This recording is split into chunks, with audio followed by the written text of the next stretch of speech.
جاء في السير بعد معركة بدر، وبعد أن عادت قريش تجر أذيال الهزيمة، وبعد أن تلقت درسا من معسكر الإيمان، قعد صفوان بن أمية وعمير بن وهب في الحجر، فأخذا يتذاكران أصحاب القليب.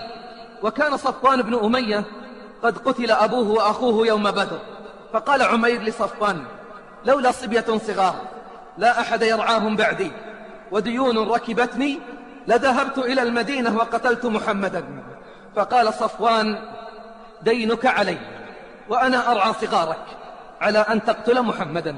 فاتفقا، ولا ثالث معهما إلا الله، الله الذي يعلم السر وأخفى.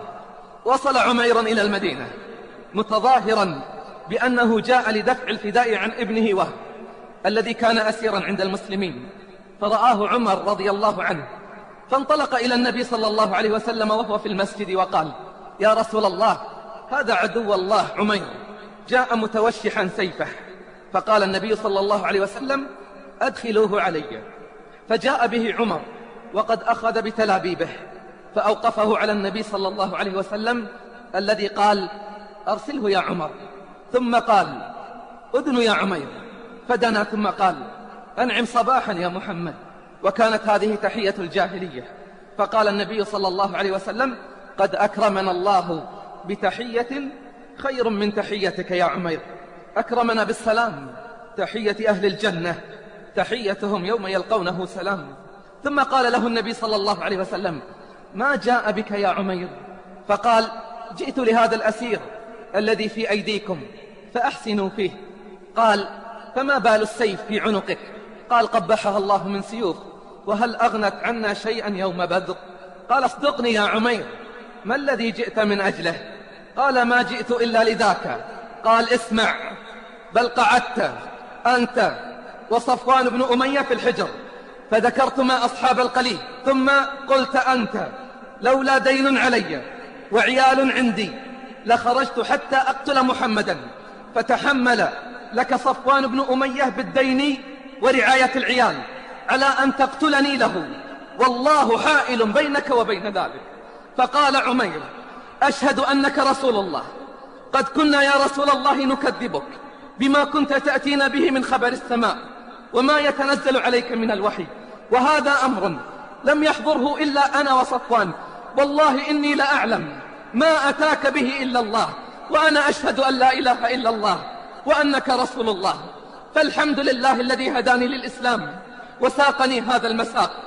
فقال الرسول صلى الله عليه وسلم: فقهوا أخاكم في دينه وعلموه القرآن وأطلقوا أسيره.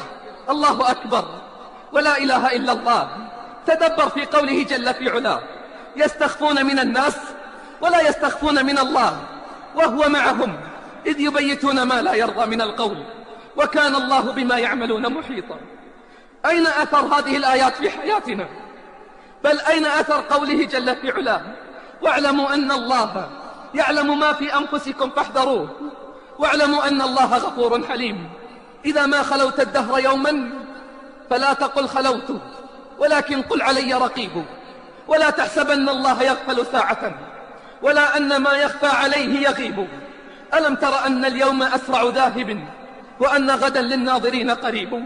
قال ابن كثير: إن عميرا هذا بعد أن هداه الله للإسلام استأذن الرسول صلى الله عليه وسلم في العودة إلى مكة ليكون داعية إلى الإسلام، فقال: يا رسول الله، إني كنت جاهدا على إطفاء نور الله شديد الأذى لمن كان على دين الله، وأنا أحب أن تأذن لي فأقدم مكة فأدعوهم إلى الله وإلى رسوله وإلى الإسلام لعل الله أن يهديهم، وإلا آذيتهم في دينهم كما كنت أوذي أصحابك في دينهم.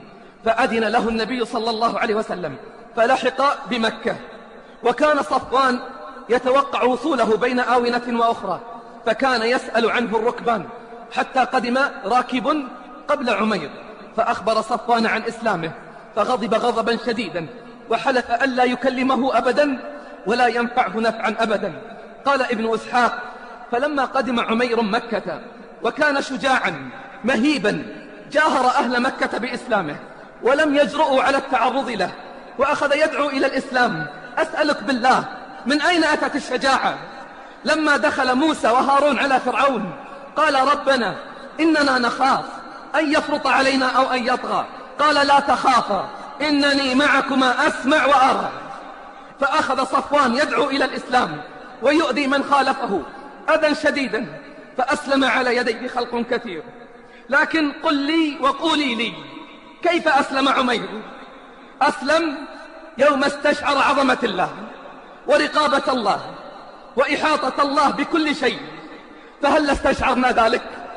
واستشعرنا قوله تعالى وعنده مفاتح الغيب لا يعلمها إلا هو ويعلم ما في البر والبحر وما تسقط من ورقة إلا يعلمها ولا حبة في ظلمات الأرض ولا رطب ولا يابس إلا في كتاب مبين لا يخفى عليه شيء في الأرض ولا في السماء. فكان يوم الهجرة يوما عظيما.